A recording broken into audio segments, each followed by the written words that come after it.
really a great occasion, and we want to thank the DLNR Division of Boating and Ocean Recreation and Pacific West Fuels for their great work in getting this first part of the Lahaina Small Boat Harbor recovery underway. So we have 3 speakers, but first we're going to have a blessing. Let me introduce everyone, and then we'll do the blessing and then get to the speakers shortly thereafter. After that, we'll have some question and answers, and then Gary from PAC West is going to have a few post comments as well. So our participants today, the blessing is going to be delivered by Wilmot Kahali'i, and we're looking forward to that, followed by Megan Statz, who is the newly appointed administrator of the Division of Boating and Ocean Recreation for DLNR. Gary Strutz, president of Pacific West Fuels, and Johnny Pinder, who is missing in action at the moment, but I'm sure he'll be here, who's been the site manager for Pacific West Fuels. With that, Wilmot.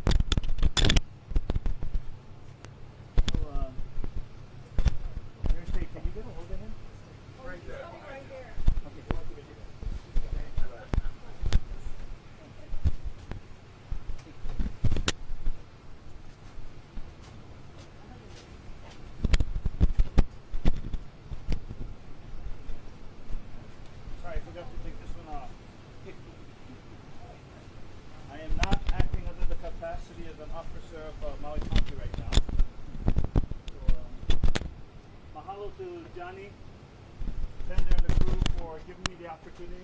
Oh, well. It's been a year since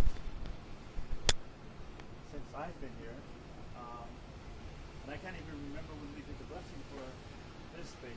But what an honor and a privilege to be here today. So we're going to do the blessing a little bit different. Over the years, every time a gathering has been assembled, many of the couples that come forward often pule in the Olela Hawaii, sometimes the kapa kapa style. I guarantee you none of you know how to chant or understand the Olela Hawaii kapa kapa. So the blessing only means something when we all ho'omaupopo, right? When we all understand it, when we all can see it and feel it. And so as this blessing proceeds, I'm going to ask everybody to turn off their smart devices and the cameras, because really the blessing is not for, we're not trying to showcase to the world what we're doing here. The blessing is for everybody gathered here right now who's going to embrace Puliki, the kuleana of this place. Sometimes having to embrace that kuleana is what makes us all nervous, because we really don't know where we are right now in our journey. But there's something coming.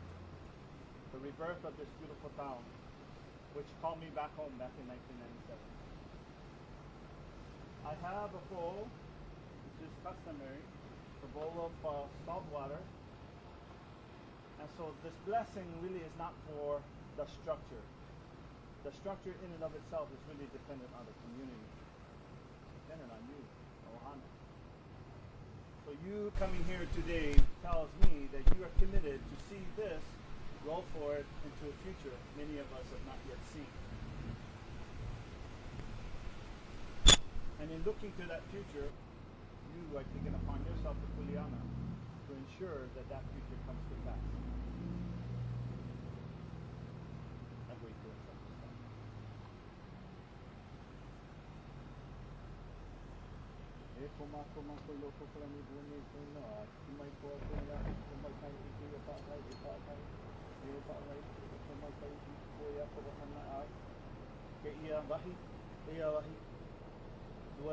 Lahaina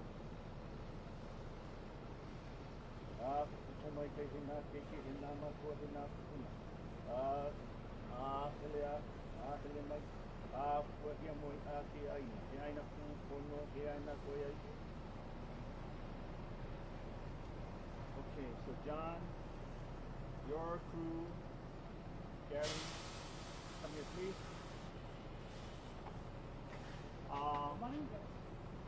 Department of Boating and Recreation, come here please. Yep. Yeah, you're part of it. This is a small example of the workers. The other workers are still working.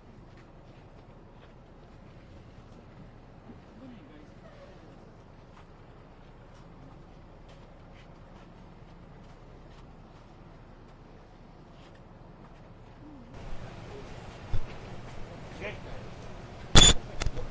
Cameras off.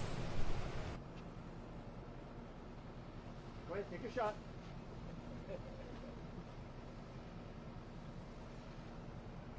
All right, cameras off. Everybody get ready.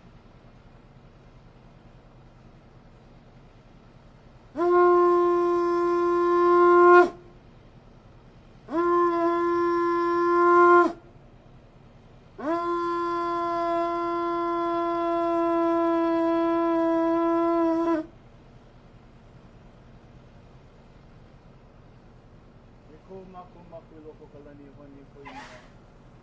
He aku o ia ipo, he aku aku kono. He hupu mai kai ia ka lako ikia. A hupu mai kai ka pākai, he pākai hupu mai kai. A ka iku kono, a kupu uai, i ka na awau a pili ke aloha. He na au i hanoi ka mana o ku kono.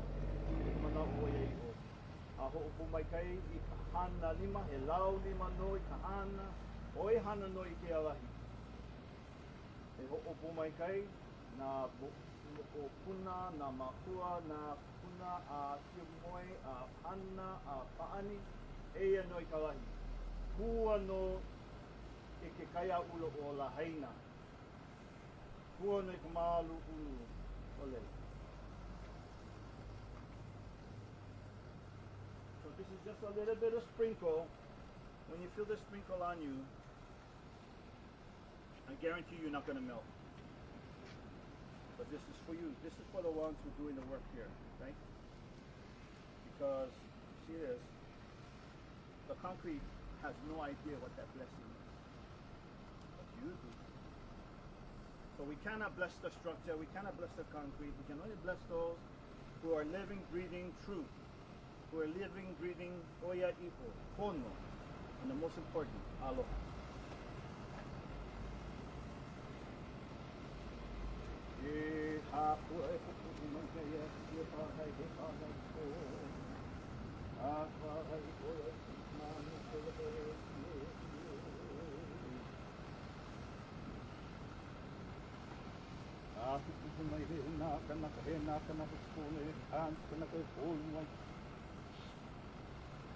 E puliki mai no lako, I kamana ke aloha ke oia I ono mako. E nāna I loko I ka hoa I nei I ia no nā kanaka. E nā kanaka kono e nā kanaka oia I. E puliki mai no lako I kamana ke aloha e hie.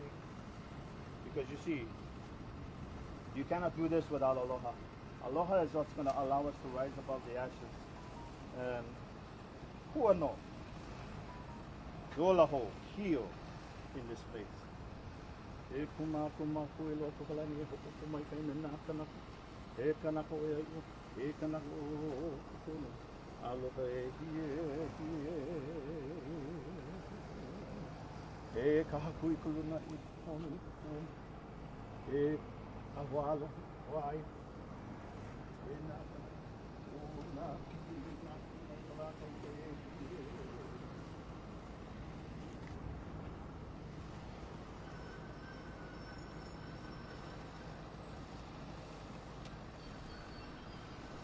We live in a place where we speak about aloha a lot, but we often take aloha for granted because we never get to experience it as often as we should. The old practice of the exchange of aloha was always done forehead to forehead, nose to nose, eyes closed, take a breath. When our foreheads touch, that means for a brief moment in time there is a collective consciousness, a shared understanding that we are committing ourselves to. When our noses touch, yeah? Hanu ola, breathe in the breath of life. We acknowledge that we each come to this table with our own divine gifts. We're all born into this world as beautiful gifted intelligent contributors.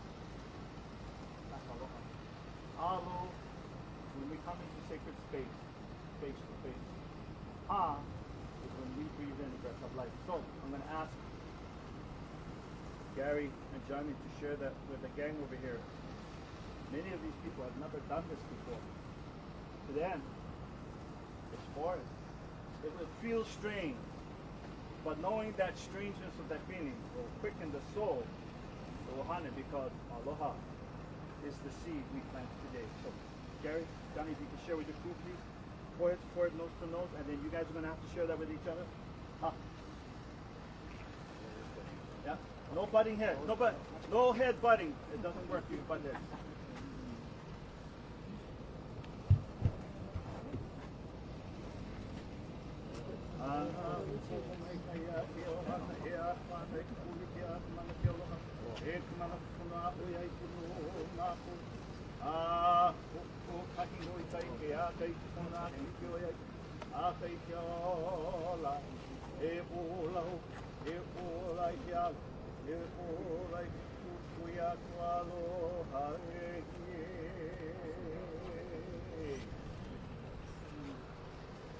Yeah. Yes, keep going. Keep going. Keep going. Because aloha means nothing if you keep it to yourself. The aloha has no effect if you keep it to yourself. Yeah, that's what I love.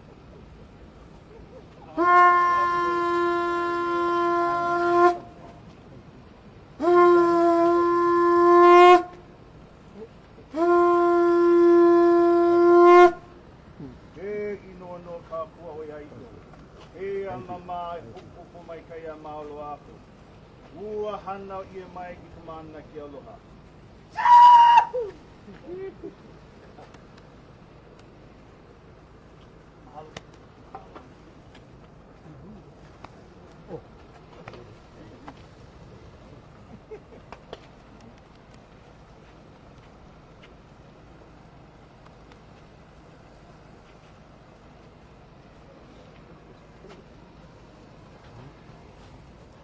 Mahalo, Wilmot. Are you going to play now, or are we going to go to the press conference and play afterwards? Yep. Okay, great. So I was remiss in failing to recognize a couple of our VIPs. Representative L.A. Cochran, would you stand and be recognized, please? And Board of Land and Natural Resources member Doreen Canto. Where are you, Doreen? There you are, back there. Great. Thanks for joining us today. I think Senator McKelvey was supposed to join us, but I haven't seen him, so if he shows up, we'll be sure to introduce him. With that, we'll get started with the formal presentations for the news conference. Oh, Paul has to get his cane here. Sorry. And we'll start with Megan Statz, who's the newly appointed administrator of the DLNR Division of Boating and Ocean Recreation. I'm going to do things a little different. Okay. Hey, You got to be by the mics, though. So. I want you guys to be a part of this. This is where you guys work, and you guys come up while I do my... In the background. Yes. Okay. Thank you. Thank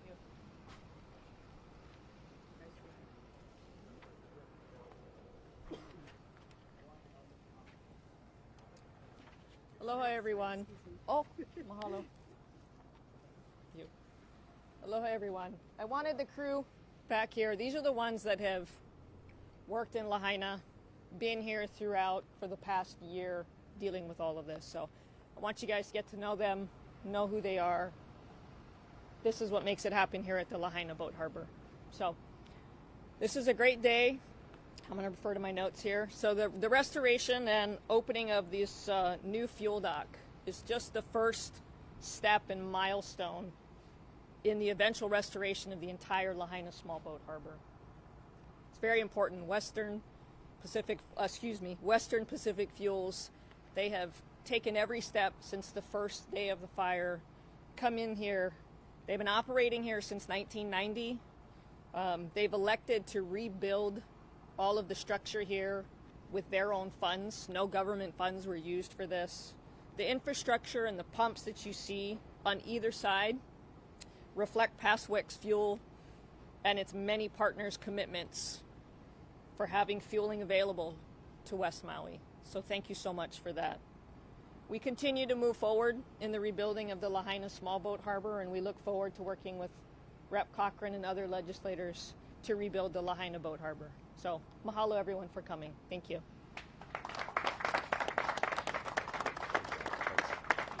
Thanks, Megan and Dobor crew. Gary recently shared the story of Westpac's presence here in Lahaina, and he's going to share that with you. It's a really remarkable story, and I think what's equally remarkable is the efforts that they took to, in less than a year, to get this fuel dock up and running again. So with that, the president of Western Pacific Fuels, Gary Strutz. Gary?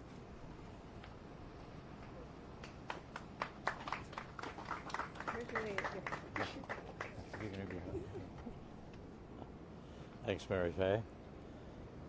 Aloha, good morning. Thanks for coming, and mahalo to Dan and Megan and for Dobor's cooperation, which was essential to our rebuilding effort. By the way, that helmet conch, I wasn't expecting it to be that loud, but I think my wife would tell you that's not as loud as my snoring at times.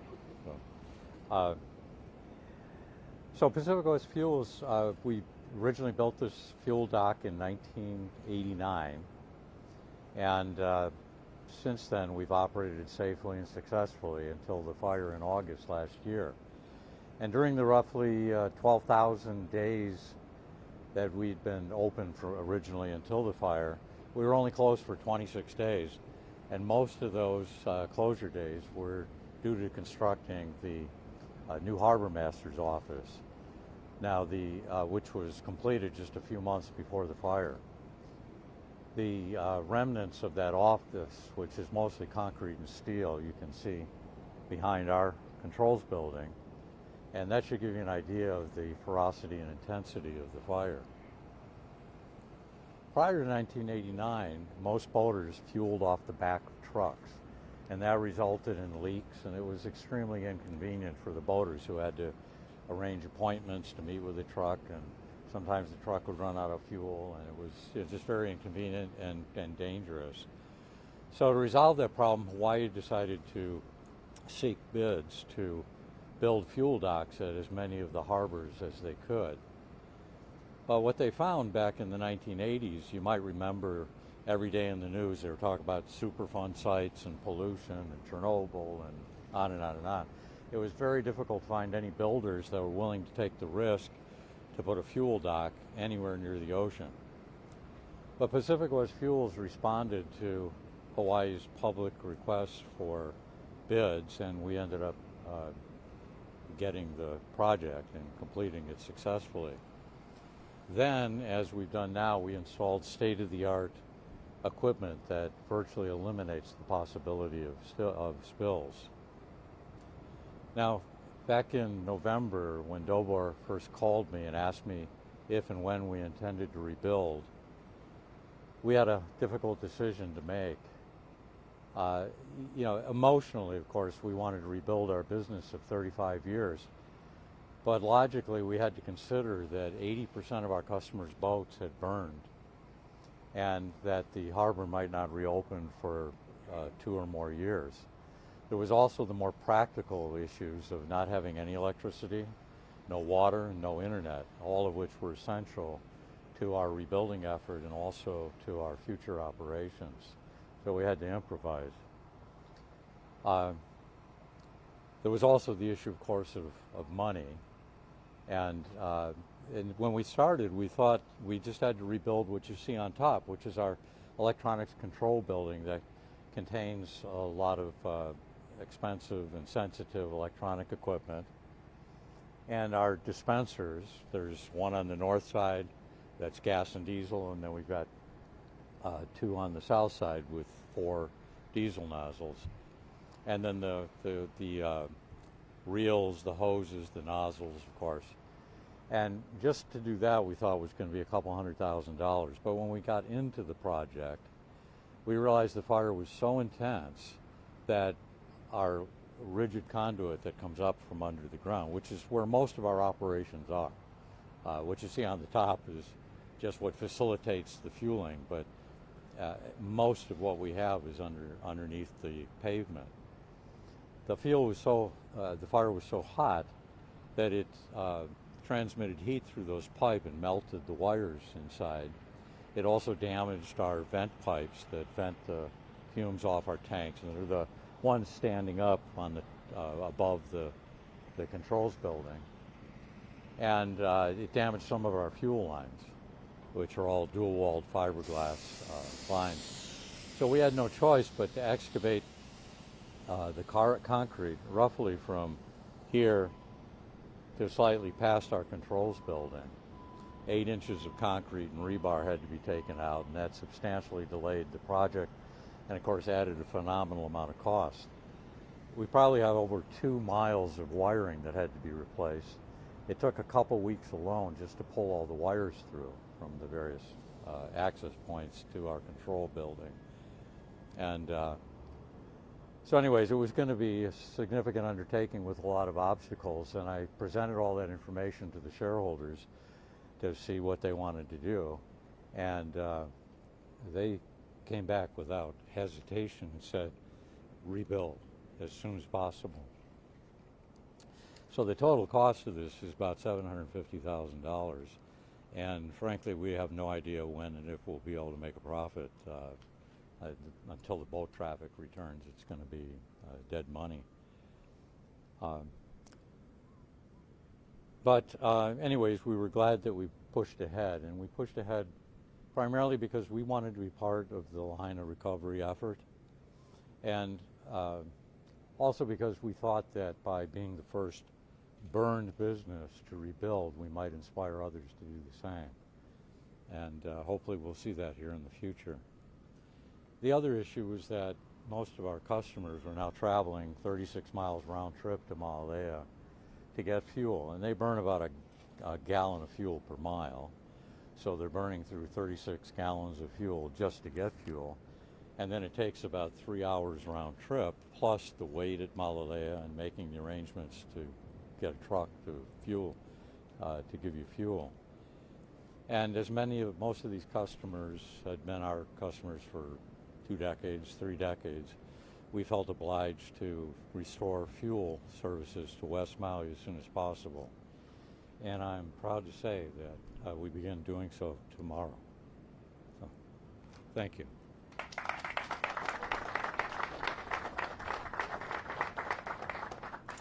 Thank you, Gary. Next is Johnny on the spot, Johnny Pinder, who I've had the pleasure to interview a couple of times over the past couple of months. And Johnny is going to add to what happened here over the past year. Yeah. Johnny? Thank you. Thank Thank you you. very much, Dan. You bet. Oh, I get a lay. Well, thanks, Gary. That's the shortest speech I've ever had you say. You top that. I'm going to try to do what my group is. Get on back here, guys, with me. Come on, all you guys. We got a lot of mentors, and Greg, I want you up there too. Guys, get behind me real quick. Let's do it. Greg, you're coming up. You're coming up.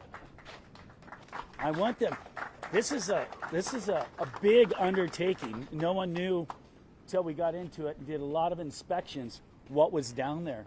And when we did, we said, well, when are we ever going to have this chance to make this happen? With this no tourist being here, completely, that we have free reign of terror. And we did. We tore this thing up. And these guys right here were in those holes, down under the ground, trenching, concrete, electrical. We've got, where's Chris Brown? Chris Brown's our tech guy back there, Maui Technologies. He's something. He set us up with all the internet and all that stuff. So many different people. Guys, Stan the painters right here. We've got JJ, we've got Kit, we've got everyone, Janer, Cal. So my mentors are this. I'll tell you who my mentors are. Greg's going to be first. Greg from UFO, come on up here. Greg runs his family's business out here. He's done it for over 30 years, but he knows right from wrong, and he knows everyone in town. Everything he does is right, and he always gives me good stuff, like, Johnny, this is what you should do. The first thing I did was go to him when Gary said, hey, we're going to have to rebuild this. We need a really good general contractor. So I went to him, and he said, I got the guy for you, Jim Ward right here, another one of my mentors right here. Jim runs the best cruise that there is in Maui. All his custom homes. These guys took off jobs from working on custom homes and all that to help out here. Once they came down and saw what had happened and stuff like that, a lot of these big guys cried and stuff like that. I thought they were singing, but they weren't. They were crying because they'd never seen such devastation in it. Heard them personally. And they've all come here, work in the middle of the day, sweating, everything. And Kit, where's Kit? Kit from Northwest. He works with, well, he runs his thing, but Cal. Cal's like, when they have the big orchestras and all that, he is the man. He orchestrates everything. They work together, Northwest Electric and Imnakai, and he sent guys from Oahu. So it's Maui strong, Lahaina strong, and it's all island strong. All the islands have been over here and helping us, so it means a lot to have these guys behind me because they're the top dogs. Everywhere I go, they like, those guys are working for you, those guys are good. And Kid has done a lot on this west side with all restaurants, everything that had to be redone, he's done them. Greg gave me the thing to him, and Greg actually hired a lot of the people who don't have jobs as boat captains. Greg's hired them. We've got three of them that work for us now. Actually, he let 3 others go and help out with all the burn stuff. They're doing the EPA, the Hawaiian historical stuff. They're monitors, they're doing everything. But Greg let them go so they could feel better and sleep at night. He let me go so I could do this and achieve this. And now he's going to be stuck with me again when things get going good. But everyone here has just done a spectacular job. I don't have to babysit these guys. These guys teach me, and we all, since we all work together, and I mean, sometimes you'll have 3 different crews. You got 12, 14 guys here, and it's fun because you're not alone then. And like I said, when we first came, everyone was like, boo-hoo, and I said, hey, we got a chance here to turn it around and make it better. And that's what we're doing, and we've achieved that. And we're going to keep the quality of standard up. Never have I been able to touch. I've been here working 15 years. System's 30 years old, but now I get all new toys. So there's a positive on that too. But I want to thank all these guys. These guys are really, and this is just a small share of these guys. When you guys see over here and you go, oh, how did that exist? You guys don't understand. That was all burned down over there. Jim had rebuilt the railings with Sutherland Holmes, Stan Rainbow Painting. He came in with Jason. And that's why it looks better than the original. And so anyway, we just want to thank you guys for supporting us with the DLNR and all. Thank you, Dan.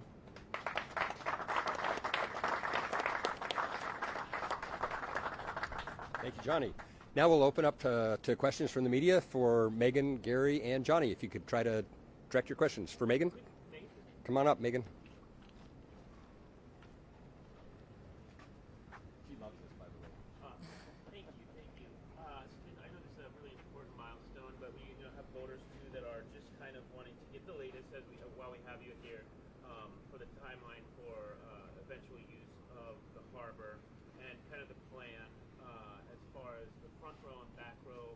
As I understand, most people are kind of have heard, and we wanted to see. And I know an official timeline is really difficult to nail down, right? But can you kind of give us the plan so far, where we're at right now, where things stand? Sure, there's definitely been a lot of work. I mean, there was 87 boats that were removed from this area, as well as all the debris that was alongside the docks.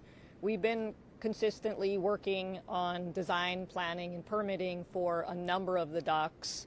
We are still going to need to get some funding from the legislature and working with our state insurance company to try to get funding in order to replace some of those docks. But we have replaced the fendering that's around this main dock over here. We are looking to rebuild the harbor master's office that you can see with federal funds, as well as fix the ferry pier as well. So we're diligently working. I wish I could give a better timeline than that, but we are trying to make sure that we rebuild the facility in the correct way and as soon as we can.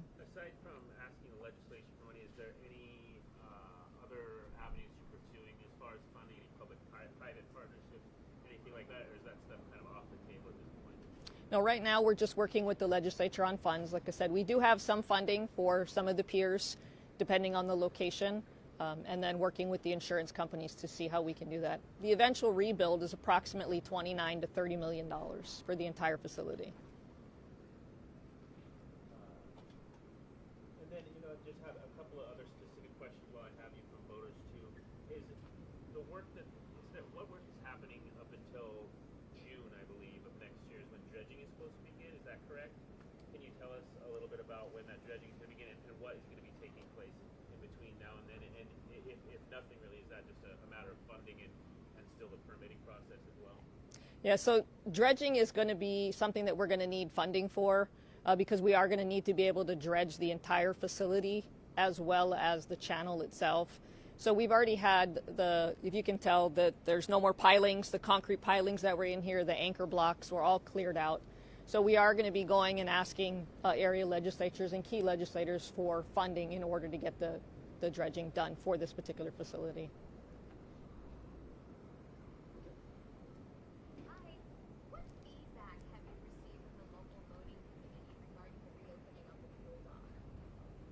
I think people are excited about it.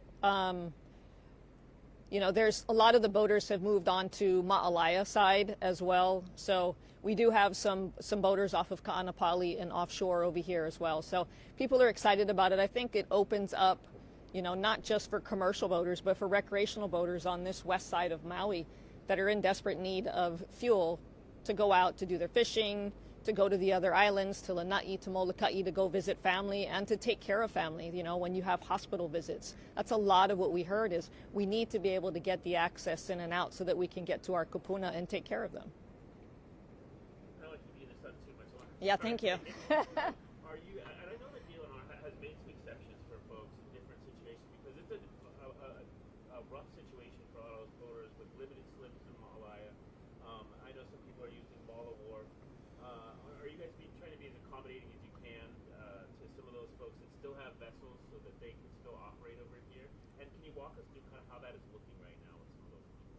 Yeah, we definitely worked with a lot of the boaters that still had boats after the fire, and a lot of them have been accommodated over at Ma'alaya, offshore at Ma'alaya, and then offshore over here. So we just continue to work with them and try to figure out what we can do to help everybody out.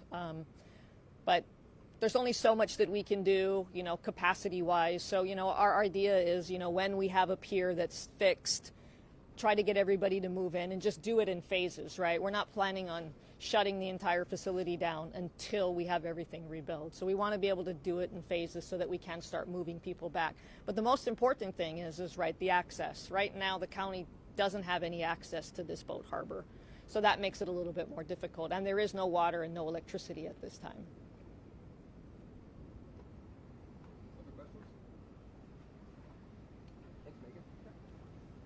Okay, I think that's, as we say in the TV business, a wrap.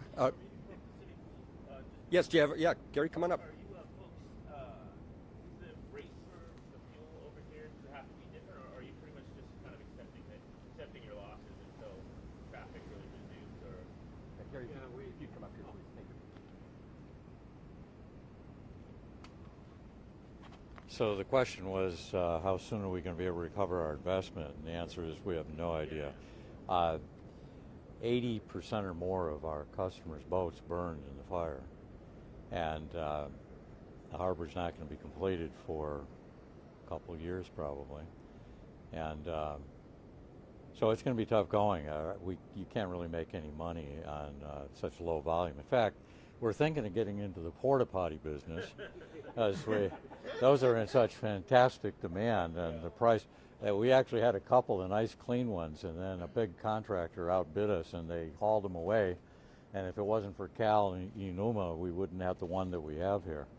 But if you can avoid it, I suggest doing that. Out of curiosity, this is where you folks bring the fuel right here, correct? Yeah. So, and I meant to.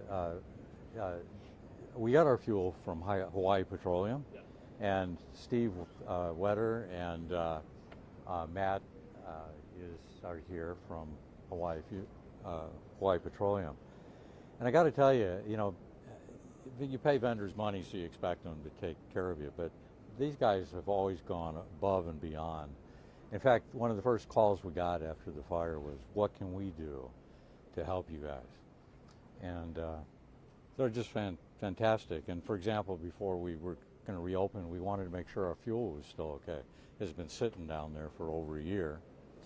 And they told us what we needed to know, and they provided chemicals to re-energize the fuel and make sure that we're selling good, clean fuel. So hats off to Hawaii Petroleum. Great company, great people. All right. And with that, I think we're going to release the photographers to get their B-roll, and I think Gary had some additional remarks with the vendors. Or are you good? No, actually, he has more. I just want to say a few things. Yes. But Johnny covered a lot of what I wanted to say. To contractors, because those are the guys that really serve us, right? They're Yep. working in the hot sun every day. And don't let this scare you. It's big print and not that many pages. But I wanted to make sure I didn't screw up anybody's name, forget anybody. So I'm just going to read through this, but oh, and I got the wrong one. Sorry. This is the one I was going to say.